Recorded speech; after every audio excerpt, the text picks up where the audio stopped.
With that being said, I'm happy to share my conversation with Amarjeet Sohi now. And I think you can hear for yourself what kind of answers were given to these questions.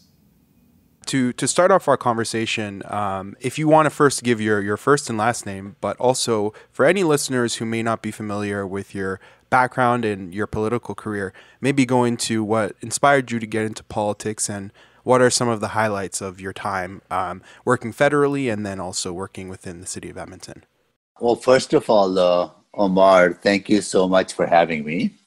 Uh, to your listeners, my name is Amarjeet Sohi. I am the candidate running for mayor of Edmonton.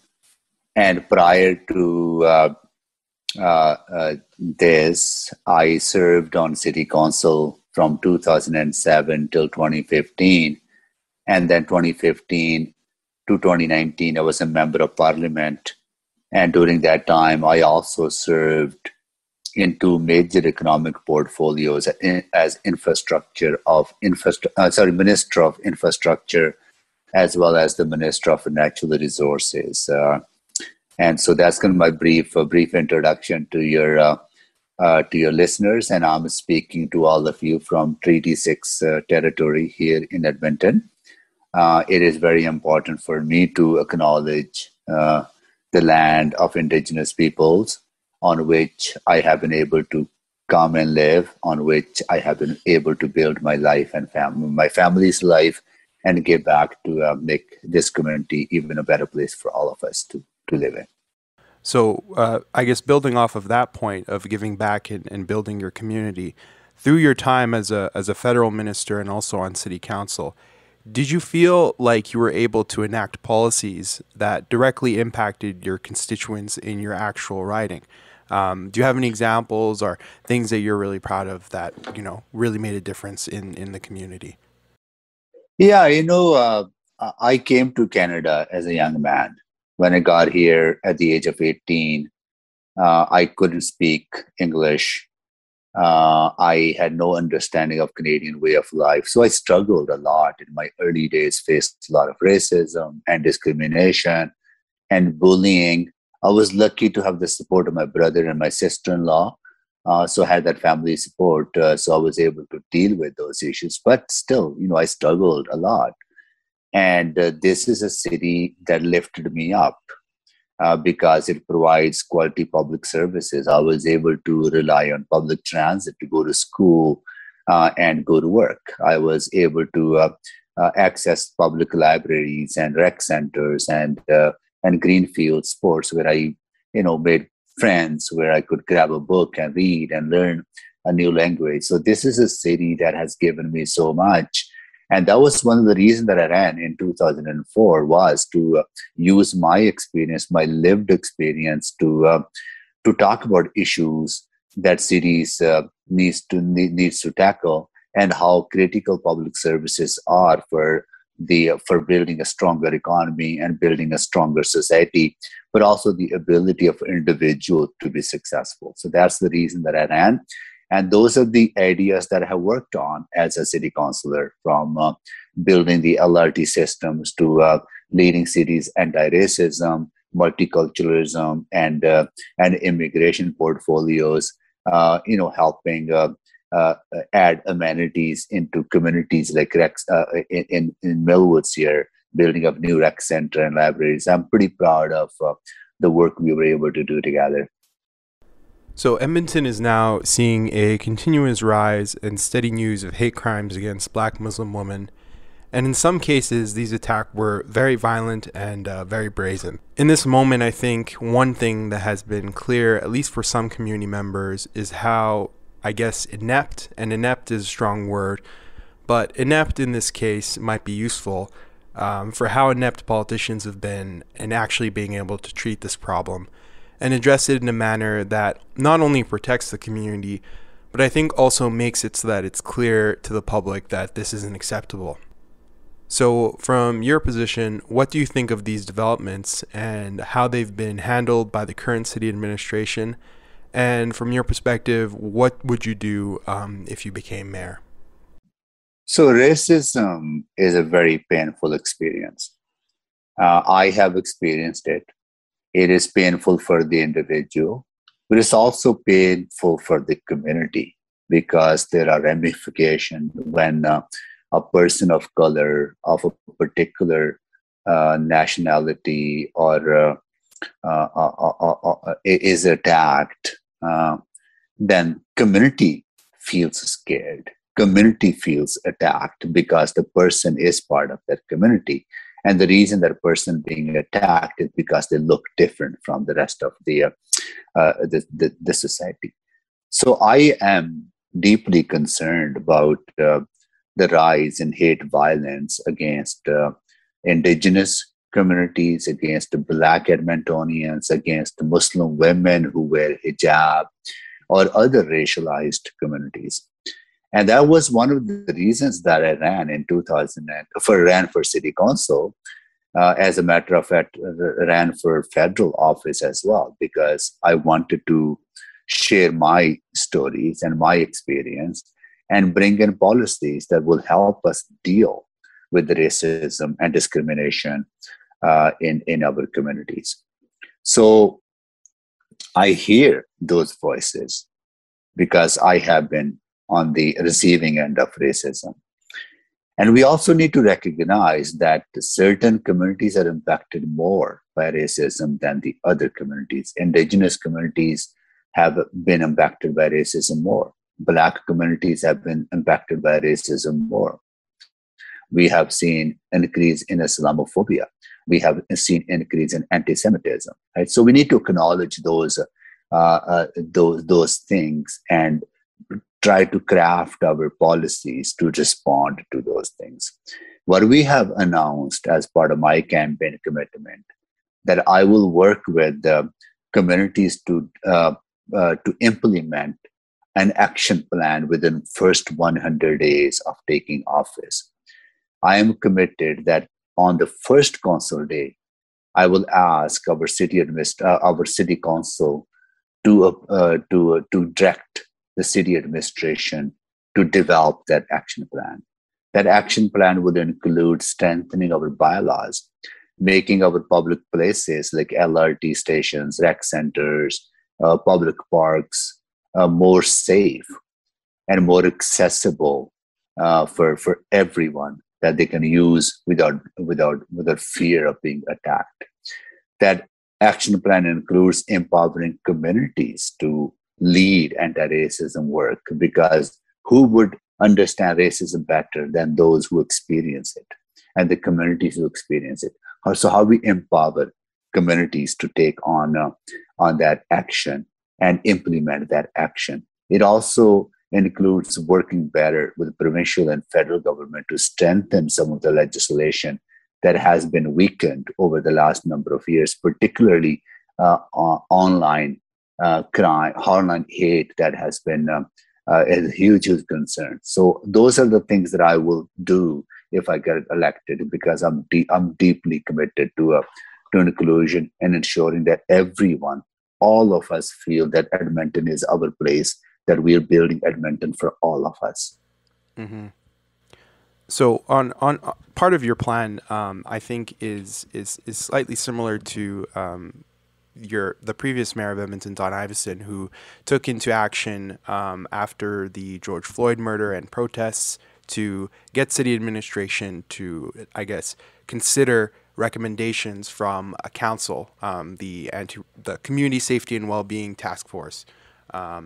And so far, these recommendations, as far as I know, have been kind of put on hold.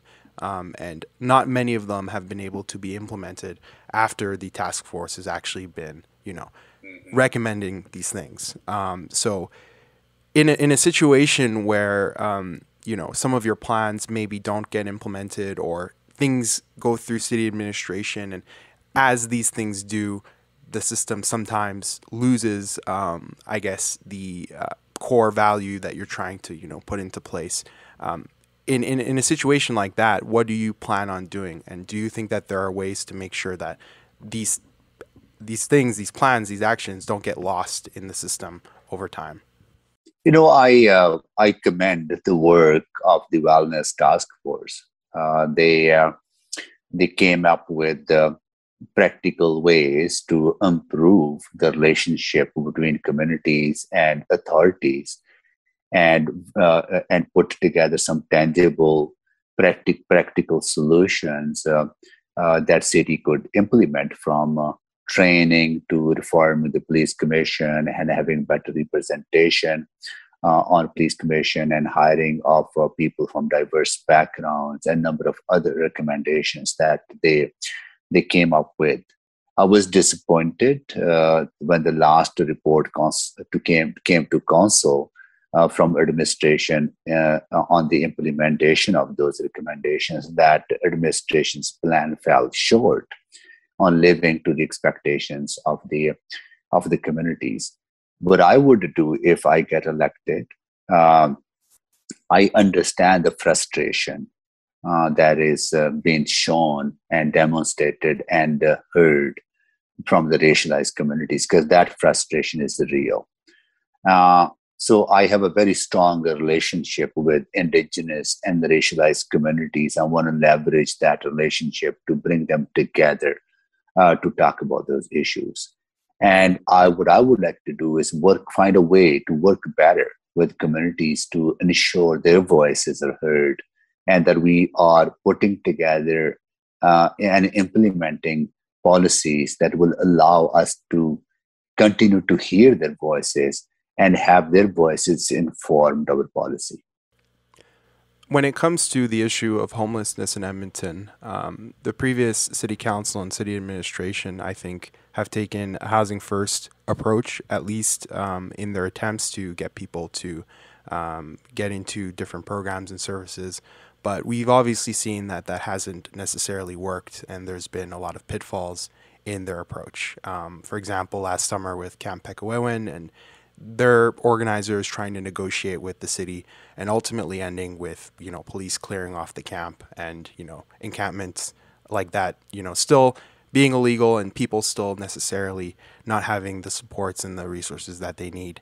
And one of your main, I guess, competitors in this race, Mike Nickel, is looking to, for example, hire 18 police officers in Chinatown to essentially help police and, control the homeless population. So from your perspective, what is your approach to, I guess, helping homeless people in Edmonton, and, I guess, making sure that the community feels like they're also safe? I firmly believe that an ambitious city like ours can end homelessness. And we have done a good work of housing thousands of Edmontonians who were homeless, are no longer homeless because of the housing first approach and the work that is being done in the community. What we need is a stronger partnership with federal government and the provincial government. Edmonton cannot tackle this issue and this challenge alone. And the homelessness is directly connected to trauma, is directly connected to mental health, is directly connected to addiction. Right? So we need to have a holistic approach of having a supportive appropriate housing, and then wrapped around services for people to heal.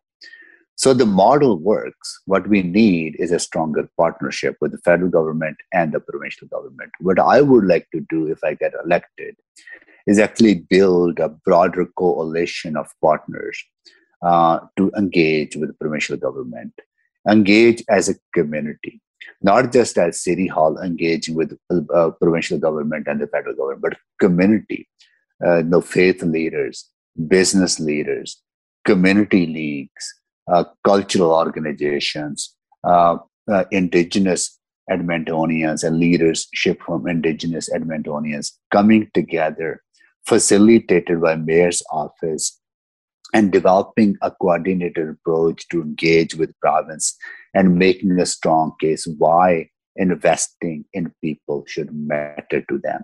If this provincial government is serious about growing the economy and creating opportunities for all of us, then we need to work with them and they need to work with us. So I would like to build a stronger advocacy, a coalition of partners to convince this province that investing in Edmonton should matter to them. Because if Edmonton is able to thrive, then Alberta will thrive. So certain people who've engaged in city politics or even provincial or federal politics have tried to push these institutions and systems to adapt and change and take on a different form than they currently have.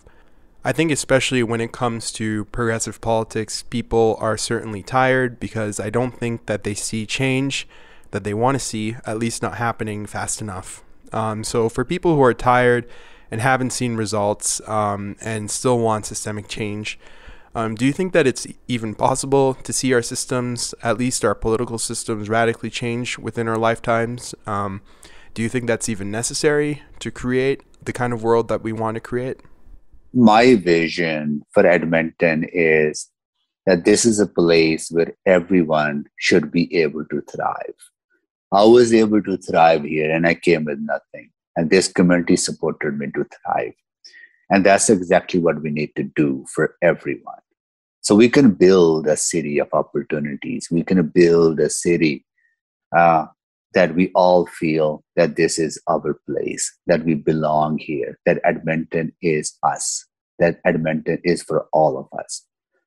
In order to do that, we need to build people's capacity to do that. And I believe that I have the right skill set to pull people together, that collaborative approach to governance, that bridge building approach to governance, where we look at our problems in a collective way, in a way that we find solutions by working together. And I believe in people, and I believe in people's capacity to live up to their fullest potential. What we need to do is create conditions to unlock that. And I believe that we can do that together. And if we are able to, find ways to work better with our regional partners, work better with the provincial and federal governments, and think about focusing on people and not on which orders of government and which are your responsibilities. Absolutely, those are necessary to understand. But at the end of the day, people want results, and they want results from all of their governments. And the more we can work together, I believe that that will help us transform some of the institutions that are so necessary for us to be transforming in order to deliver on the expectations of all Edmontonians. So yeah, I think one of my biggest takeaways from that interview was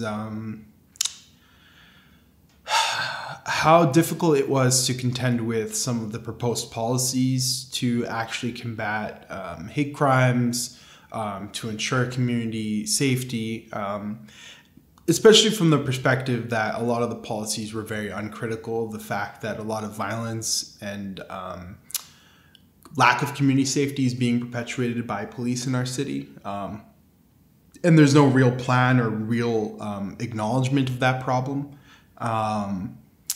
And I think a lot of it is also, passing the burden off to other groups to solve this problem. You know, whether it's the federal government or the provincial government to legislate on hate crimes, and quite honestly do things that they've clearly shown aren't necessarily priorities or might again fit within this whole performance first and do nothing second kind of attitude.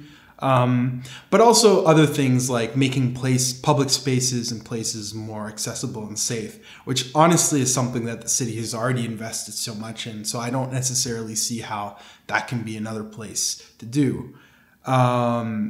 To do more work to actually combat racism and discrimination in the community. And a lot of the rhetoric, I think, was also around this idea of empowering communities to, give people a voice or, put people at the table, and that will somehow, bring about clear change. But like I said before, if the goal and if the intention deep down is simply to perform or is to, if I can use very charged language, to pander, then ultimately we're not really going to see the results that we want. And ultimately institutions and groups like the police, for example, will be protected by either not even being mentioned, or if they are mentioned, like I said in the platform, they are mentioned in a very positive, very very light way, that completely, I think, ignores the role that they play in perpetuating a lot of these problems. So yeah, with that being said, I'm really excited and really happy to be back for another season of the podcast. You can expect a few changes on our Patreon when it comes to how we divide the tiers. We're going to have a very low entry level tier. We're excited about also having different content there. So we are often, critical of the media. So we're kind of putting together a little what we call a cringe corner for the Patreon supporters, where we record an episode kind of criticizing an article or a piece of content in mainstream Canadian media. So our first article is actually directly related to Amarjeet Sohi, and it's an article in the Globe and Mail that touches on this, so-called, good use of racial politics in these South Asian mayors winning in Alberta. So if you want to hear a little bit more about that, you can head over to the Patreon. And yeah, very, very excited to be back, like I said, and hope you can stick around for the rest of the season for a little bit more conversational style podcasting, and touching on some topics that we touched on last season, like a little bit more on performative politics. We're going to touch on the Catholic School Board, obviously talk about policing again, talk about politics as well, and many other things I think that impact people in our community in Edmonton. So yeah, with that being said, thanks for listening to today's episode, and I hope to talk to you soon and be on a really good journey together for this second season of the podcast.